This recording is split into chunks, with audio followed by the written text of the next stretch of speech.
राधे राधे, जय श्री राधे। इस दुनिया का दुख दुख नहीं है और इस दुनिया का सुख भी सुख नहीं है, क्योंकि सुख और दुख एक दूसरे के पूरक हैं। हर सुख के पीछे दुख और दुख के पीछे सुख खड़ा है। यही जीवन की कहानी है। संत श्री तुलसीदास जी कहते हैं, कह हनुमान विपत्ति प्रभु साई, जब तब सुमिरन भजन न होई।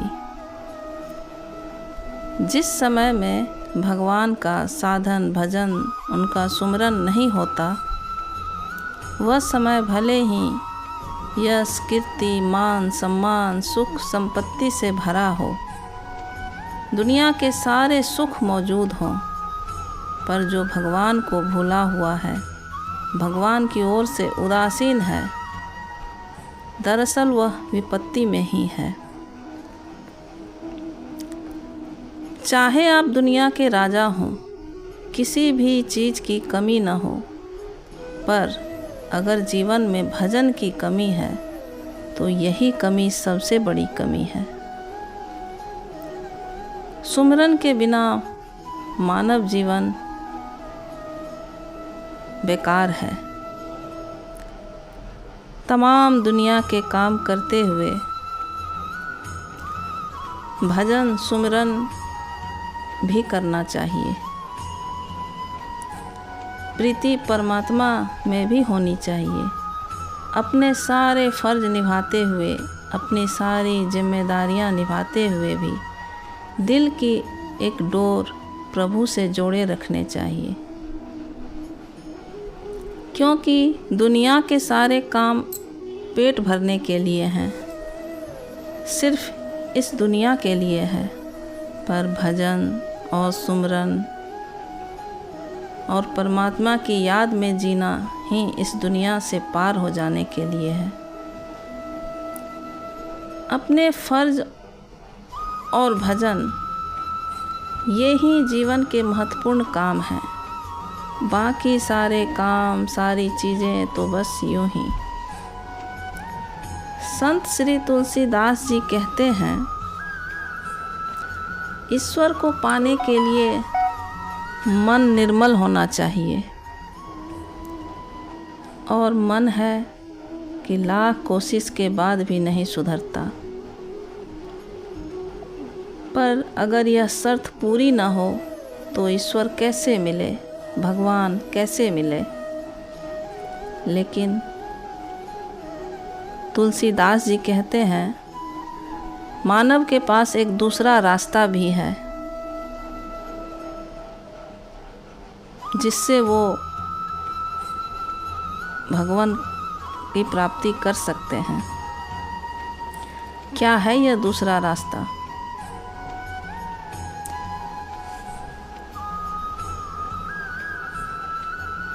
तुलसीदास जी कहते हैं, अगर मनुष्य कुछ नहीं कर सकता, सत्संग भजन ध्यान नहीं कर सकता, तो उसे भगवान के स्वभाव का आश्रय ले लेना चाहिए। भगवान का स्वभाव कुछ और ही प्रकार का है, पर भगवान का स्वभाव कैसा है, कैसे पता चले कैसा स्वभाव है, कैसे उनका आश्रय लें, उनके स्वभाव का आश्रय कैसे लें। भरत जी कहते हैं, मैं जानूं निज नाथ स्वभावु, अपराधी पे कोहु न काहू। भरत जी कहते हैं, मैं अपने नाथ का स्वभाव जानता हूँ। वे अपराधी पर भी कुपित नहीं होते, नाराज नहीं होते। चाहे कितने भी क्रूर निर्दयी कुटिल मनुष्य हो, भगवान उन्हें भी क्षमा कर देते हैं, उन पर भी कुपित नहीं होते।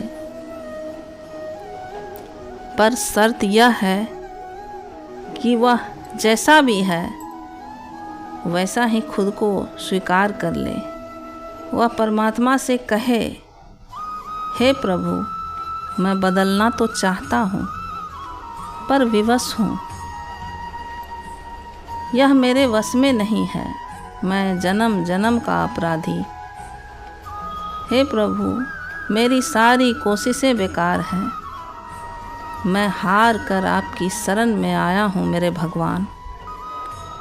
मुझे तो बस आपका ही सहारा है।